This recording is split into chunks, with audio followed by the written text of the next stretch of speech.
아멘. 열왕기하 17장 1절에서 8절 말씀까지 보겠습니다. 열왕기하 17장 1절에서 8절 말씀.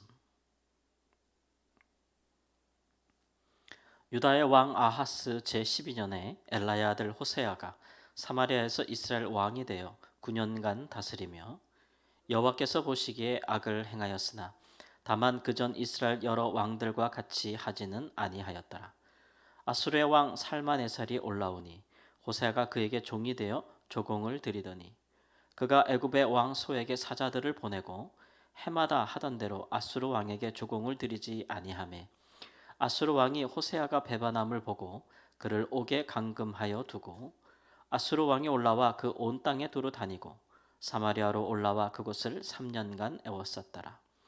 호세와 제9년에 아수르 왕이 사마리아를 점령하고 이스라엘 사람들을 사로잡아 아수르로 끌어다가 고산 강가에 있는 할라와 하볼과 메대 사람의 여러 고을에 두었더라. 이 일은 이스라엘 자손이 자기를 애굽 땅에서 인도하여 내사 애굽의 왕 바로의 손에서 벗어나게 하신 그 하나님 여호와께 죄를 범하고 또 다른 신들을 경외하며 여호와께서 이스라엘 자손 앞에서 쫓아내신 이방 사람의 규례와 이스라엘 여러 왕이 세운 율례를 행하였습니다.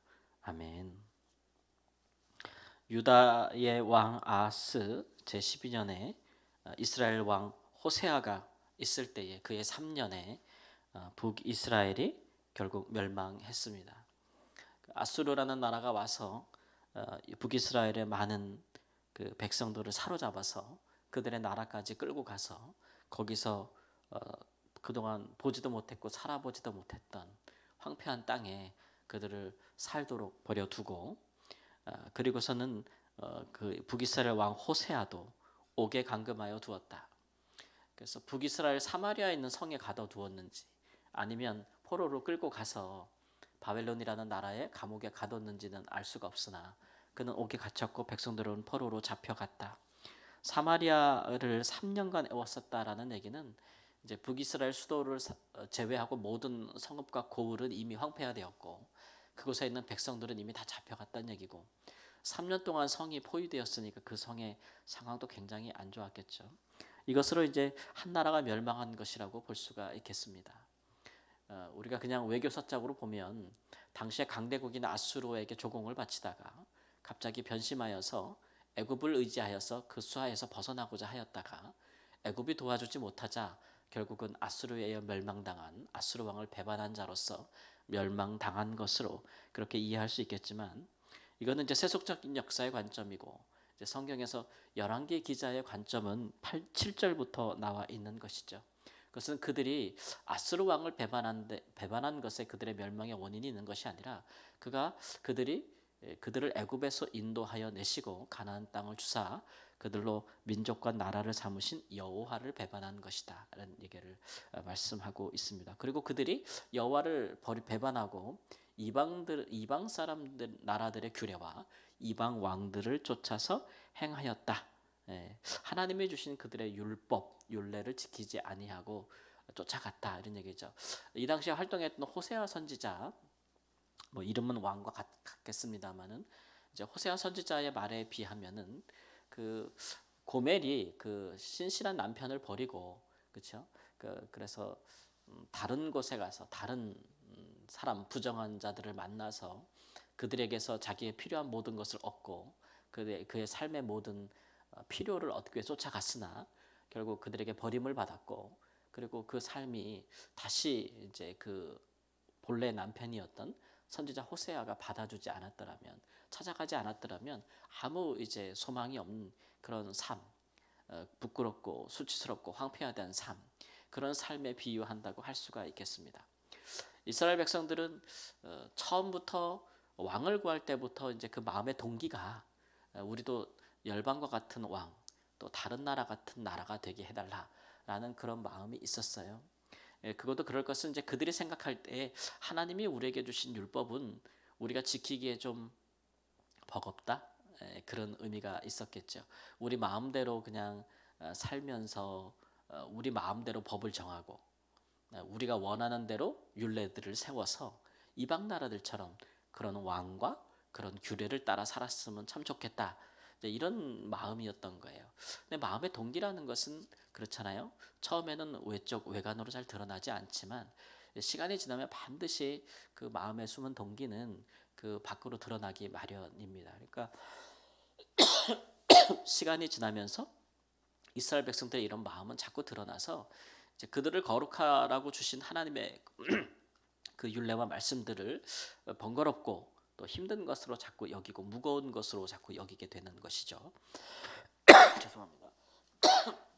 그렇게 여기고 결국은 이제 이방 사람들처럼 되기를 원했으나 중요한 것은 그들이 하나님과 언약했다는 것을 그들이 잊어버린다는 거예요. 그러니까 아무리 이방 사람들을 쫓아서 행하려고 하고 그들이 사는 방식대로 그들이 또 그 나라를 통치하는 법대로 우리도 그렇게 살고 싶다. 우리도 그런 왕이 필요하다라고 주장할지라도 그들의 운명과 그들의 인생을 나라의 구군을 결정하는 이스라엘 백성들의 운명을 결정하는 법은 그런 법이 아닌 거예요. 그 법은 하나님의 율법인 거예요. 그들이 애굽에서 인도하여 내온 받음부터 그들은 시내산에서부터 하나님께 받은 율법으로 그들이 이제 하나님과 언약하였잖아요.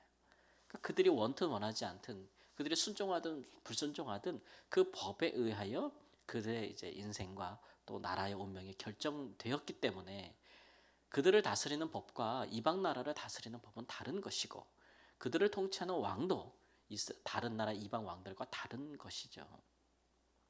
이것들에 대한 분명한 자기들의 이제 그 생각을 가지고 있어야 되는데 이방 나라와 왕들을 너무나 지나치게 사모하였던 나머지 그들이 어떠한 법과 왕 아래에 있는지를 잊어버렸다라고 하는 것이죠. 그들의 왕은 하나님이요. 또 그들에게 주신 법은 율법이다라고 하는 것이죠.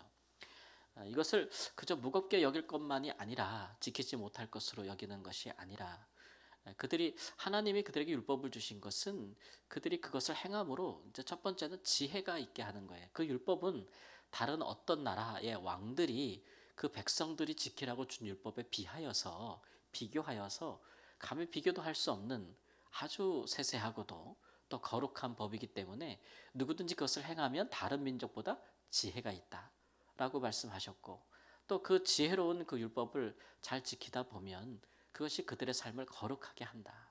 그들의 왕 하나님처럼 거룩하게 한다라는 이제 목적인 것이죠. 예, 이것이 정말 무겁고 힘겹고 어려운 것이냐라고 하면 그렇지 않다는 거예요. 왜냐하면 그것을 신실하게 잘 지켰던 왕 다윗이 있었고 그때는 백성들이 그 법대로 나라를 이스라엘 사회가 잘 통치되고 운영되었기 때문에 그때 이스라엘 백성들이 어떠했어요? 이방의 종이 되었던가요?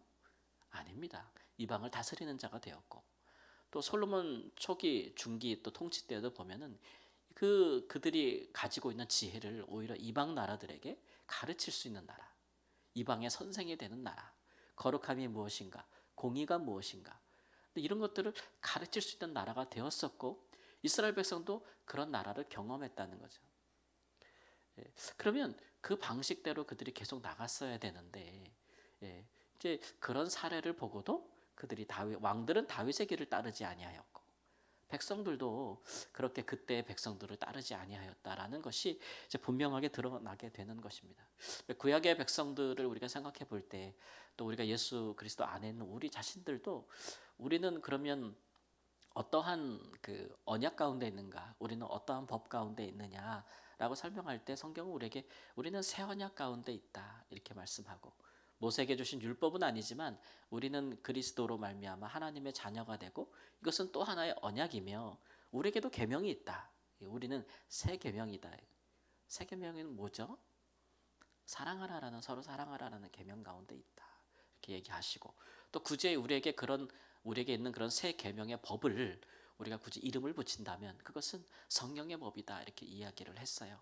그러니까 우리가 이웃을 내 몸같이 사랑하는 것, 하나님을 사랑하는 것이 이게 성령의 충만함과 역사가 없이는 하기가 어렵다 이런 얘기죠. 하기가 어렵다.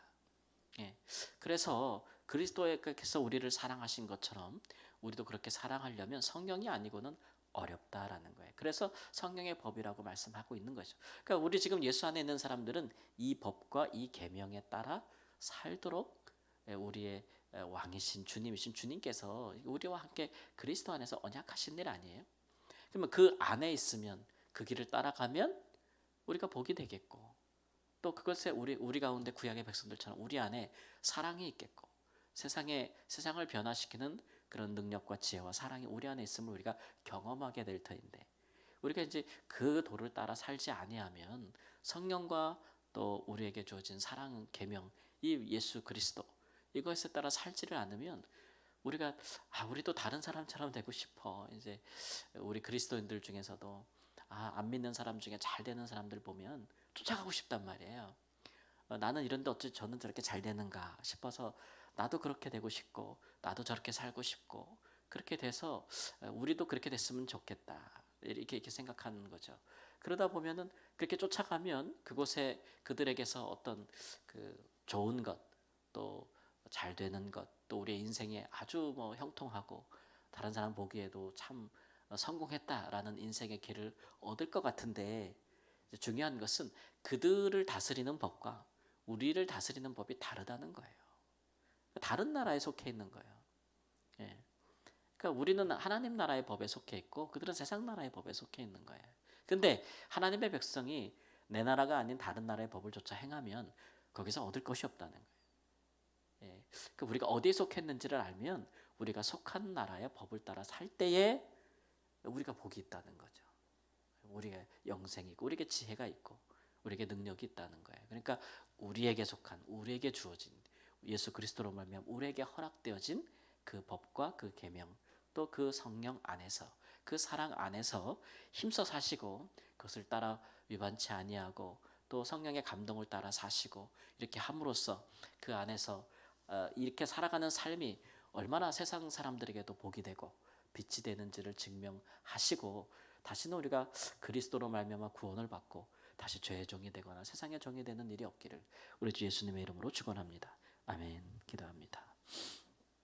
주님, 우리는 하나님의 자녀고 예수 그리스도로 말미암아 구원함에 이르렀고 구원을 향해 나아가며 구원을 얻을 자이고 하나님 나라를 상속받을 자들입니다. 하나님 나라의 법이 우리에게 있고 그 나라의 왕이 되신 주님께서 우리와 함께 계시니 그 사랑과 그 계명과 그 성령 안에서 하나님 오로지 행할 수 있게 하시고 그 안에 있는 풍성한 하나님의 사랑과 또 지혜와 또 의로움과 거룩함과 역사함과 복됨 안에서 살아가고자 하는 마음으로 우리 안에 충만할 수 있게 하시고 주께서 기뻐하지 아니하신 것은 취하지 아니하고 따라가지 아니하는 하나님 앞에서의 온전한 마음과 중심을 지킬 수 있고 또 하나님 그렇게 살아갈 수 있도록 우리를 인도하여 주옵소서. 날마다 주가 주시는 은혜 안에서 새로운 힘을 얻게 하시고 또 하는 모든 일에 범사에 감사함으로 또 형통한 은혜를 얻게 하고 하나라도 주께서 주를 우리 마음속에 멀리하지 아니하고 주와 함께 동행하는 삶이 될 수 있도록 인도하여 주옵소서. 참으로 주께서 주의 백성을 도우시는 것을 우리가 보며 주 안에서 즐거운 삶을 살게 하여 주옵소서. 마음도 영도 또 우리의 삶의 모든 것도 주가 주시는 즐거움과 안식과 기쁨을 누리게 하여 주옵소서. 존귀하신 예수님의 이름으로 기도합니다. 아멘.